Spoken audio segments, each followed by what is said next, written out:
أعزائي المشاهدين وحبايبنا الكرام اللي بيشوفونا، أهلا بيكم.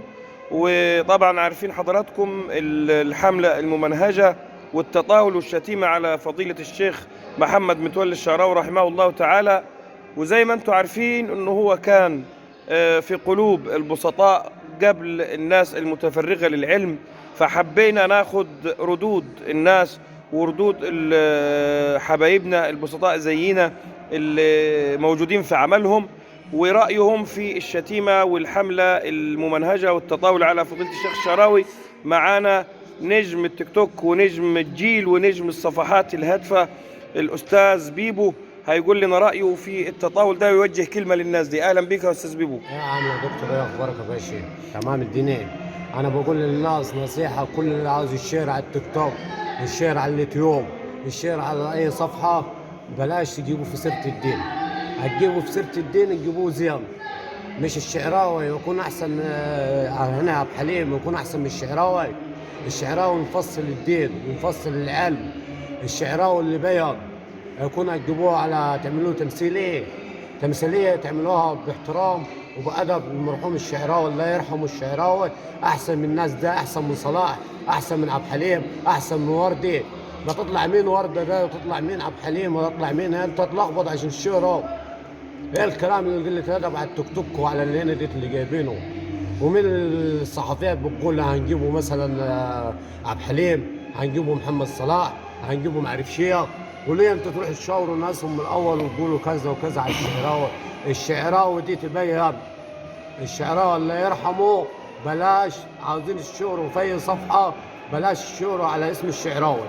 الله يرحمك يا شعراوي، الله يرحمك يا شعراوي. واقول له نصيحه للشعب، امانه تجيبوا سيره الشعراوي على اي صفحه تجيبوها زينه، ما تلوثوش مصر. امانه الناس تعبانه منكم، امانه الناس تعبانه. بلاش محمد الزبال اللي قلت امبارح للشهر على التيك توك، بلاش اللي بتعملوه فيني، بلاش اللي بتعملوه. شكرا يا بيبو، واحنا مقدرين عصبيتك وربنا يبارك فيك، وان شاء الله الى تقدم دائم ونجاح في شغلك ان شاء الله. شكرا ليك. ومعانا حبيبنا برضو ابو كريم الاستاذ شلش، من ناس حبايبنا والناس المحترمة اللي بتاكلها بالحلال وبتشقى ومركزة في شغلها، وهو من الناس اللي دائما بيتعلم امور دينه من الراديو ومن الاذاعة ومن التلفزيون. وطبعا الشيخ الشعراوي محفور في قلبه. اهلا بيك يا استاذ شلش. مرحبا بك يا باشا.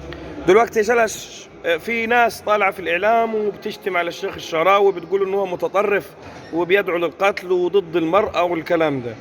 فانت ايه رايك؟ تقول لهم مين الناس دول؟ ده حرام عليهم والله العظيم. حتى نحن لما بنسمع صوته بنحس بالامان، وبنسمع القران يعني بنحس بالامان. مصر قالها ايه غير بعد ما توفى الشيخ محمد الشعراوي؟